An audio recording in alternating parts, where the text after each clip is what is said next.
Hello? Hi, can you hear me? Yes, yes. I am Nick Redding with Men's Rights Edmonton. I'm joined today by Fidelbogen with Counterfem Blogspot, and we're being interviewed by Jade Frisch of Sensa Nostra. It's an English-speaking online German magazine. Just to let you know, Jade, we are recording this, and depending on how things go, we might be throwing it up on YouTube. You might be what, sir? Throwing it up on YouTube. Yes. Okay. I don't know how I feel about that. Oh, okay. Well, we are recording the interview. We always record the interviews that we do. I'm recording it on YouTube, but how can we stuff on YouTube? Well, if it's good, if we like it. Okay, well, I guess give a shot. So tell me about yourselves then, about your background and where you're from and what you're doing at the moment. Well, I'm from I was raised super left-wing, and I got involved in the local community in my neighborhood, and I started interacting with feminists, and I started having a problem with them, and I actually went online to look for anybody who was being called a misogynist or anybody who was anti-feminist, just to see if there was anybody else who had seen the same things that I had, and it turned out there was a huge community. So that's why I started Men's Rights Edmonton, to create sort of a local, to bring the men's movement into an offline space, because so much of it is offline.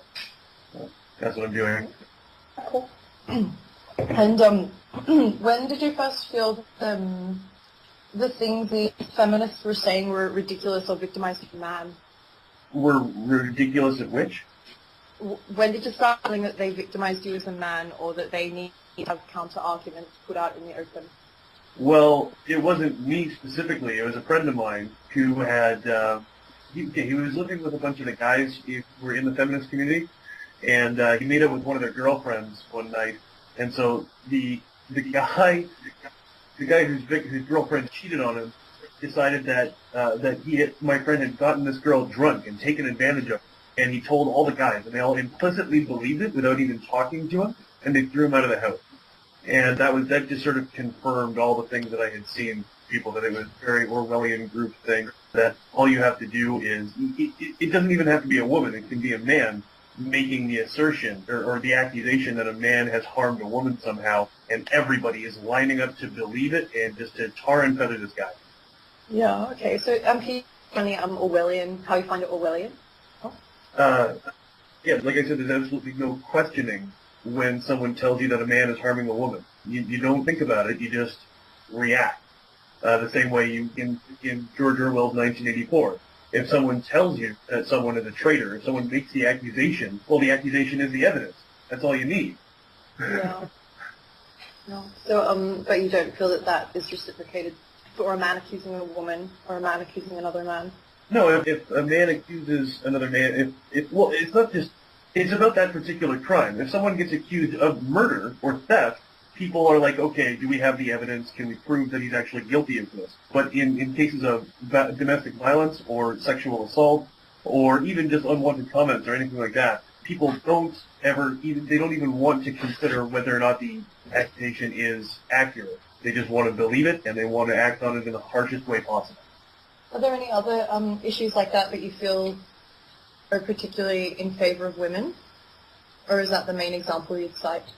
Well, there's the fact that in Canada, anyway, women have all the legal rights that men do, plus 2 more. There are 2 legal rights that Canadian women have that men do not. I beg your pardon? There are 2 legal rights that Canadian women have that Canadian men do not. What are those? The right to genital integrity and the right to legal paternal surrender. Okay. Now, by genital integrity, I mean in 1997, Section 268 of the Criminal Code of Canada, it was it's the part covering assault, and it was changed to prohibit female genital mutilation.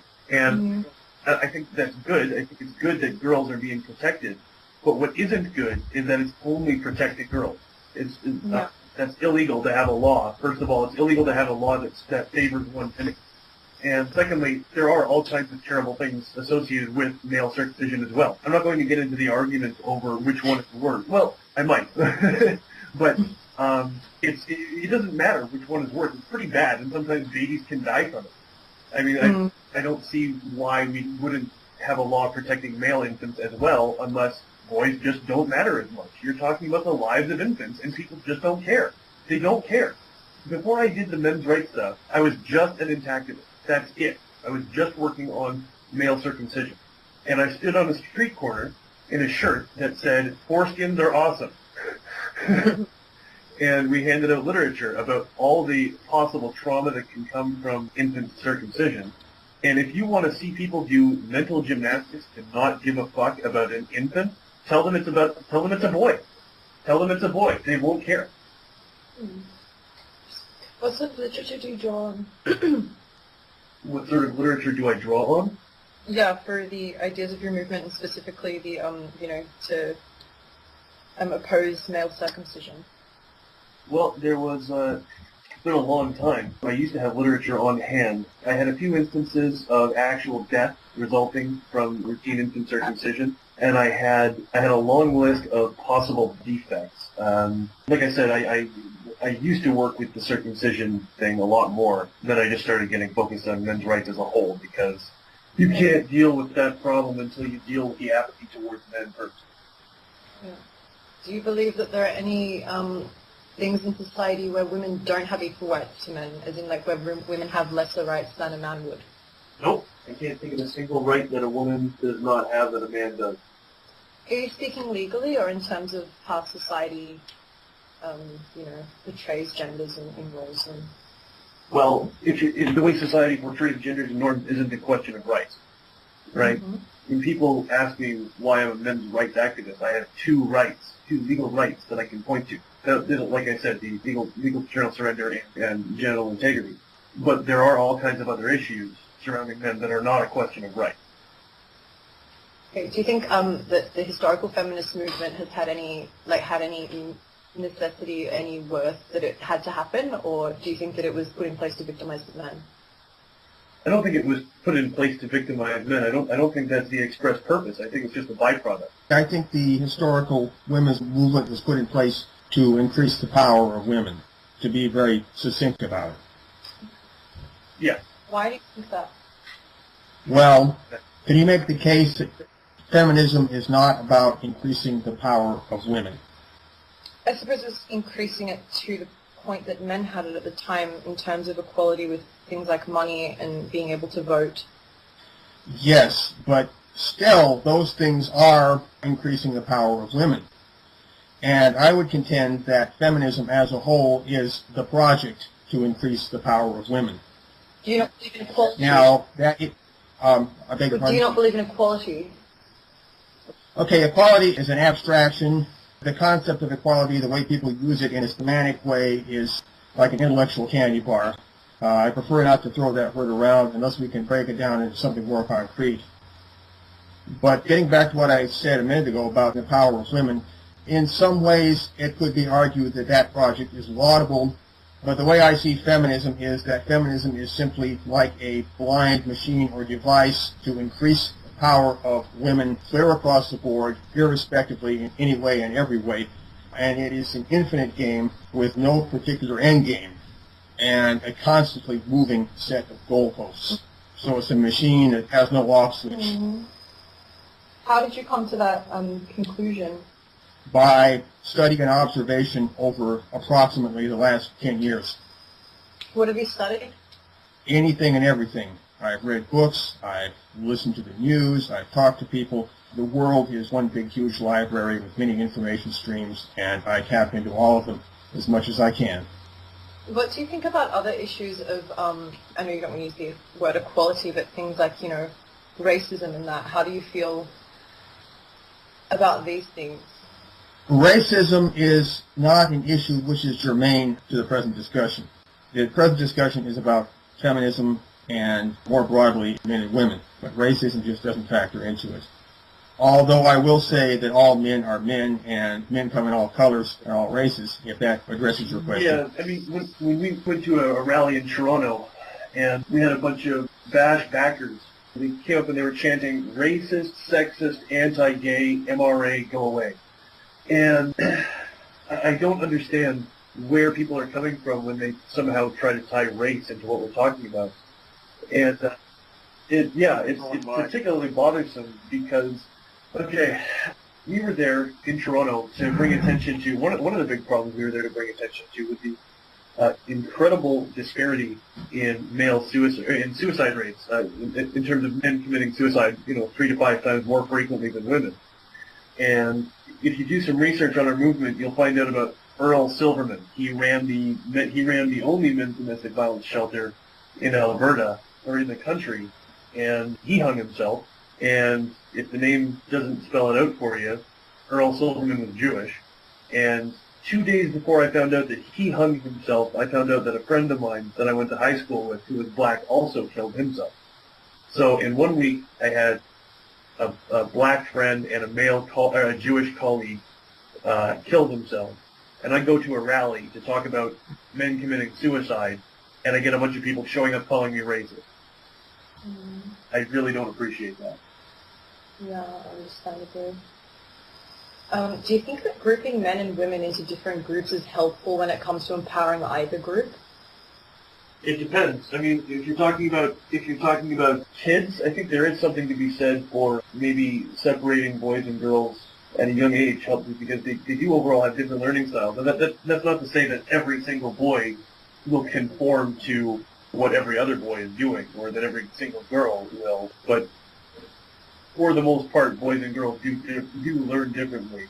And I think that separating them at a younger age and maybe integrating them later would help. But I think that would empower both of them. Go ahead. Some of us, let me interject here, some of us are pretty insistent on the idea of male space, or male-only space, and that male-only space, male-only clubs, male-only organizations, and the like ought to be established and have a right to be established. Yeah. Yeah, okay. So what sort of male-only spaces? Do you mean the same way that they have these, like, female shelters and, like, women's-only areas for whatever they're for? Or just the freedom to have a private club. The principle, the concept of it by itself, and the exact form, well, that can take many forms. But establishing the principle of male space as an honored cultural idea, that's where it all starts. Can you tell me more about the kind of activism you do, how you try and get your message across? Apart from videos, of course, but, on the website, but are there other ways that you... Yeah, we put up posters. I mean, I'm sure you heard of Don't Be That Girl. Yeah. We do that. Basically, we don't have that many resources and a whole lot of manpower, so we rely on feminists to be what we know them to be. People who freak out over nothing and gossip about it, and they love to talk about the people they hate. So I go out there and I do everything I can to be hated by them, and they freak out, and that gets us in the news.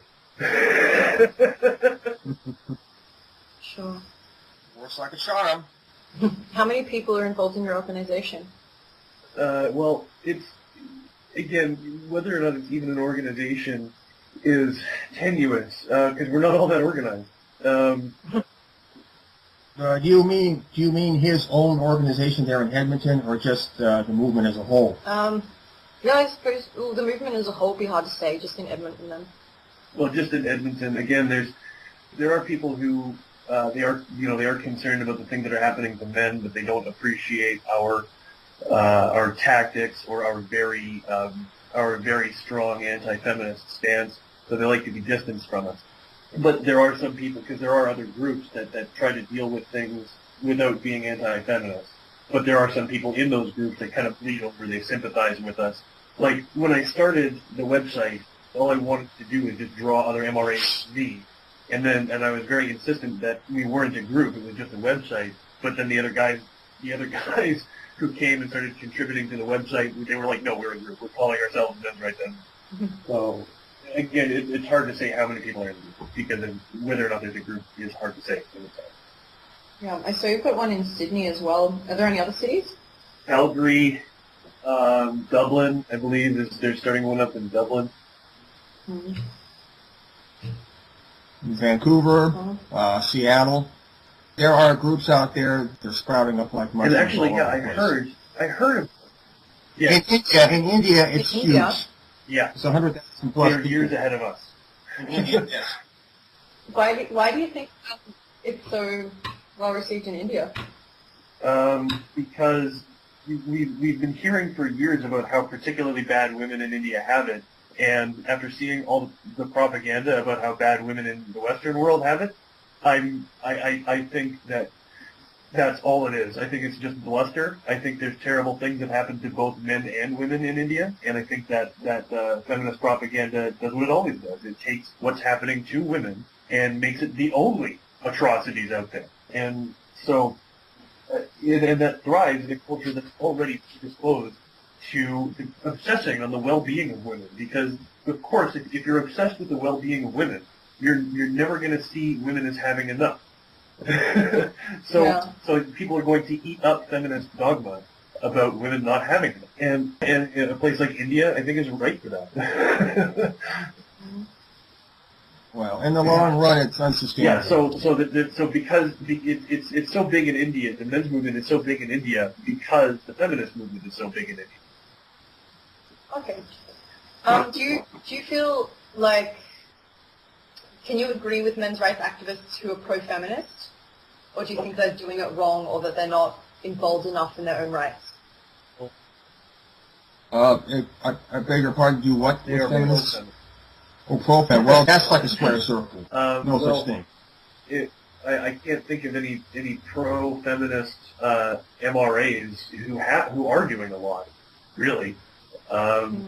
They're, the closest I could think of would be like things like White Ribbon and Good Pen Project, but they are decidedly not men's rights activists. They hate the term men's rights. They are feminist organizations, right? Too. But they're male oriented. Well, but feminist nonetheless. Do you think you can't identify somewhat with feminist thought without being a feminist? By definition, no. Yeah, I mean, if someone identified with racism, I'd call them a racist. But I mean, aren't there parts of it that you can think have merit, and other parts that you might think are complete bullshit, and not necessarily be? Which part might I think has merit? I don't know, none, I suppose. But I mean, some men's rights activists do. Well, again, when it comes to equality, again, like Fidelbogen said, it's a word that becomes saturated to the point that it means nothing, and it's, this big nothing word is the center of their platform. I read through Sensa Nostra. I read Crying Out Loud. I read that several times actually, and that whole thing I just find unbelievably, again, straight out. It reminded me of Andrea Dwork. It reminded me of 1984. Again, to bring it back to being Orwellian. That was straight out of the Ministry of Love, man. That was scary. Yeah. I think I can address a point that we brought up a minute ago about agreeing with feminists on anything. And I would say, from my side, yes, there are plenty of individual points and issues on which I can agree with a feminist. But my objection, my quarrel, is with feminism as a whole, feminism as a gestalt, feminism as a social and political organism, as a worldview, a paradigm. Actually, no. Yes, I can think of an issue that I agree with feminists on, and that is that prostitution should be decriminalized for the sake of the sex workers. That's only some feminists who say that. Other feminists say different. I can agree. I can get on board with the sex-positive feminists in that regard. But, that's the only one I can think of off the top of my head. Okay. All right. Do you guys have any closing remarks? I can't think of any. No, thank you for your time. Thanks for interviewing us. Okay, cheers. No worries. Have a good one. I'll follow up with you on email if I need to, if that's all right. Excuse me, I do have one closing remark, not really a remark, but for your further information, I would like to drop you a link in the chat bar to a PDF file that you can download, and you can read that at your leisure. Mm-hmm. As a matter of fact, I will give you two links. One is to the PDF file. The other one is to the online version of the same material. I'll put them both in the chat bar here. There's one, and here's the next one. Hello, we're still here? I am. Looks like Jade dropped out. No. All right. Well, whatever. Anyway, she's got the links that I put in the chat bar there. I'm gonna turn off the audio here. Or the recording rather, not the audio. There we go. Okay. I think that went well. Oh shit, dude! I just deleted the whole thing. You did? Yes. Well, luckily I've got the whole thing. So, two heads are better than one, I guess. Yeah, see, this is a big reason I have you, as my backup here. Well, I'm happy to oblige. Right on. Anyway. I'm gonna send that sucker over. So I'll turn it off.